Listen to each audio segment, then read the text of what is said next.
todos y bienvenidos a un nuevo vídeo de Tutorials.net. En esta ocasión vamos a continuar con el curso de OCaml y la recursividad y vamos a comenzar a ver las listas en OCaml.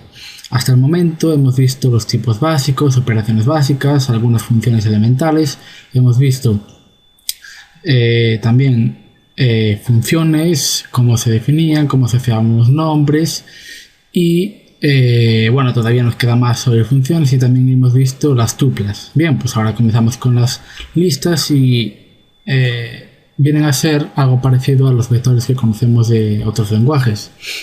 Sin embargo, las listas de OCaml son un poco especiales. Bien, una lista no es nada más que una sucesión de elementos que ocupan un lugar y por lo tanto se definen por ese lugar y son homogéneas, es decir, que todos los elementos de una lista deben ser del mismo tipo, es decir, si tenemos enteros, pues toda la lista va a ser de enteros, no vamos a tener listas que tengan strings y enteros. Sin embargo, podemos tener listas que contengan pares y que cada elemento sea un par, pudiendo ser enteros y strings, por ejemplo, es decir, tener varios tipos, pero que cada elemento de la lista sea del mismo tipo, eso se tiene que conservar siempre.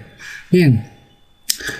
Entonces lo primero que vamos a hacer es ver un ejemplo de una lista, luego veremos el constructor principal, también veremos alguna función que une dos listas y posiblemente en el siguiente vídeo pues veamos el módulo lista, ya veremos a ver lo que hacemos. Bien, entonces bueno, un ejemplo de una lista, lo primero para construir es este operador, que es el de la lista vacía. Podemos ya crear la lista vacía y como veis nos dice que es un alpha list. Claro que ya empezamos con genericidad.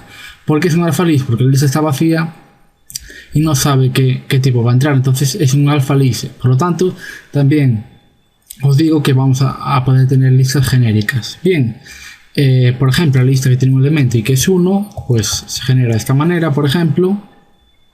Y como veis nos dice que es el tipo IntList y es la lista que tenemos aquí. Si queremos meter más elementos, pues los separamos por puntos y comas. Por ejemplo, de esta manera 1 y 2 genera la lista IntList con dos elementos donde el primero es 1 y el segundo es 2. Bien, pues con este operador pues construimos listas vacías. Si añadimos elementos, pues construimos listas con elementos y los debemos colocar separados por punto y coma. Bien, ahora el concepto de lista en OCaml viene dado por dos partes. Una lista está dividida en dos partes, que son la cabeza y la cola. La cabeza es un elemento y la cola es una lista. Es la sublista generada a partir de la lista principal menos el primer elemento. Vamos a ello. Si yo tengo la lista, por ejemplo, 1, 2, 3... el elemento 1 es la cabeza y el elemento 2 y 3, bueno, los elementos 2 y 3 forman la cola. Es decir, si aquí tuviéramos un número determinado de elementos, pues serían todos ellos la cola. Es decir, que el tamaño de la cola siempre va a ser n-1 porque va a ser todos los elementos desde el segundo hasta el final menos el primero. Entonces, si yo, bueno, que esta lista ya veis que es eso. Y si yo ahora utilizo dos funciones del módulo lista para que me devuelvan la cabeza y la cola, vamos a ver cómo funciona. Vamos a dar un nombre a la lista, por ejemplo let lista igual a la lista 1, 2 y 3. Bien, entonces ahora el nombre lista es un int list, una lista de enteros que tiene los elementos 1, 2 y 3.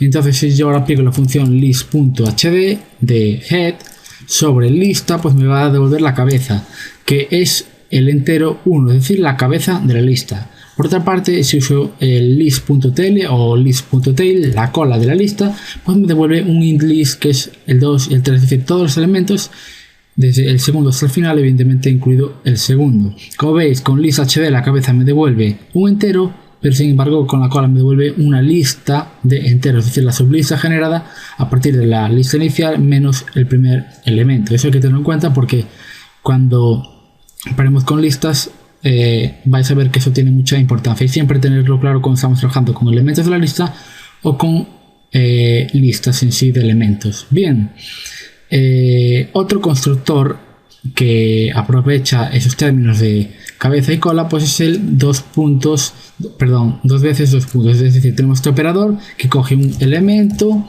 y luego una lista de elementos. Es decir, este es otro constructor que lo que va a hacer es en la cabeza poner simplemente un elemento y luego una lista de elementos. Es decir, si yo ahora pongo aquí 1, 2 puntos, dos veces, 2, 3, pues ¿qué me va a generar? Pues la lista 1, 2 y 3. La cabeza, que es un elemento, y la cola, que es una lista de elementos. La lista, como veis, está encerrada entre corchetes y los elementos separados por cola, por puntos y comas. De la misma manera, si quiero tener una lista de los elementos construida de esta manera, pues lo construyo la cola como evidentemente una lista, porque la cola no es ni más ni menos que una lista de elementos.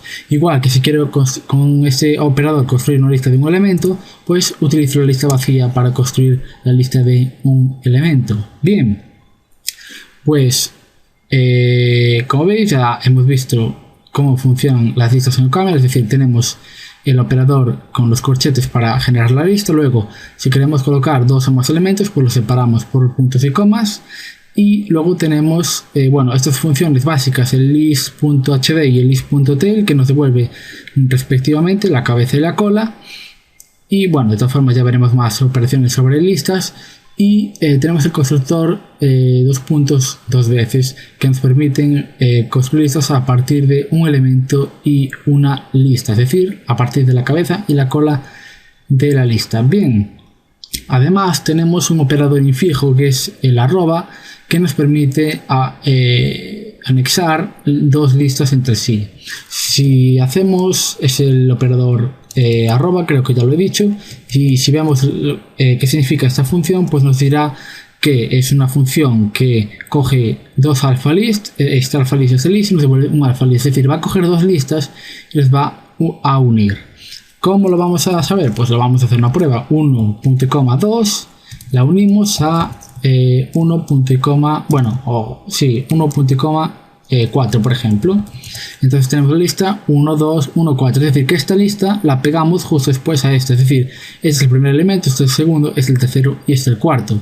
De la misma manera que esto es un operador infijo, podemos tratarlo como una función. Si yo ahora coloco aquí arroba 1.2 y a continuación como segundo argumento le paso el 1.4, pues me va a devolver, como veis, la misma lista. Es un operador infijo, pero también es una función, por lo tanto puede recibir dos argumentos como listas. Bien, como ya he dicho, no solo podemos tener listas de enteros o de strings, podemos tener las de pares, incluso listas de listas.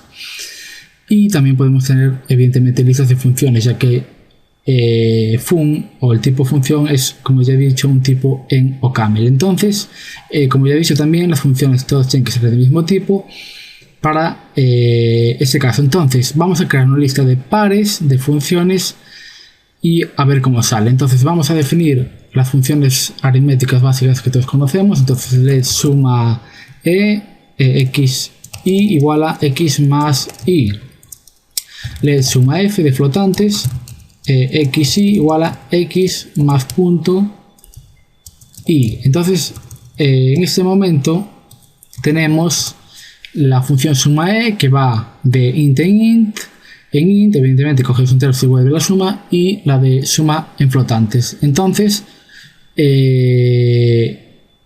ya tenemos dos funciones. Vamos a crear también, por ejemplo, la de multiplicación, las dos de multiplicación, y luego hacemos una lista de dos elementos que conforman dos pares de las cuatro funciones. Entonces, let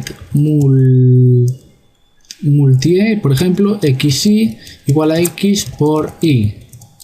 Y let multi-f xy igual a x por punto y. Bien,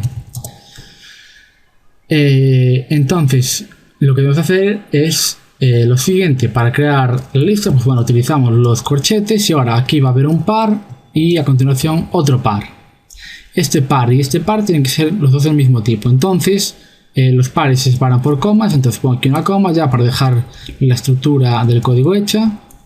Entonces vamos a tener aquí una función de enteros en enteros y aquí una de flotantes en flotantes. Luego aquí otra de enteros en enteros y aquí otra de flotantes en flotantes. Bueno, he dicho enteros en enteros, pero son dos entradas y una salida. Bien, entonces aquí va a ir, por ejemplo, suma es una función de enteros en enteros, y aquí debería ir una de flotantes en flotantes. Entonces, por ejemplo, pues le meto suma f. Bueno, ya me entendéis. Dos entradas y una salida. Aquí pues multi e y multi f. Entonces, si yo ahora hago punto y coma, pues me devuelve todo esto. Es decir, esto es un par. Como ya os he dicho, la series con el vídeo anterior, creo que era de tupla así, pues nos decía cómo estaban separadas o cómo estaban los elementos de una tupla. Bien, entonces, como veis, aquí tenemos una función de int, que es la de suma e, por la de float, que es la suma f. Bien, aquí a continuación pues tenemos los datos que tiene esta lista, es decir, tenemos un par de funciones y a continuación otro par de funciones. Y como veis, este es el tipo de esta lista. Esta lista, evidentemente, como veis, viene dado por un par de funciones. El tipo de la lista, pero claro, luego los elementos tenemos dos funciones en el primer par y evidentemente otras dos funciones en el segundo par de la lista. Bien, entonces, como ya veis, manejamos de fácil manera las funciones y las metemos en listas y hacemos lo que queremos con ellas. Bien, pues esto ha sido una introducción a las listas. Os aconsejo que le echéis un vistazo, que practiquéis y sobre todo que le echéis un vistazo al módulo list para saber qué funciones hay y para practicar un poco sobre ellas. Nosotros veremos ese módulo y posiblemente implementemos algunas de esas funciones, además de ver recursividad terminal y no terminal, y sobre todo la implementación de esas funciones, porque se aplica bastante la recursividad y es lo que a mí me interesaba trabajar con este lenguaje. Bien, bueno, ya que estamos hablando de esta manera, pues decir que también OCaml provee una plataforma para trabajar con programación procedural o estructurada y también orientada a objetos. Así que si os gusta ese lenguaje, pues aconsejo que le echéis un vistazo, que está muy interesante. Bien, pues como ya he dicho, esto es todo por este vídeo. Y si os ha gustado el vídeo, dadle a like, agregad a favoritos para acceder a él más fácilmente y suscribiros a nuestro canal para continuar viendo vídeos de informática. Eso es todo y hasta la próxima.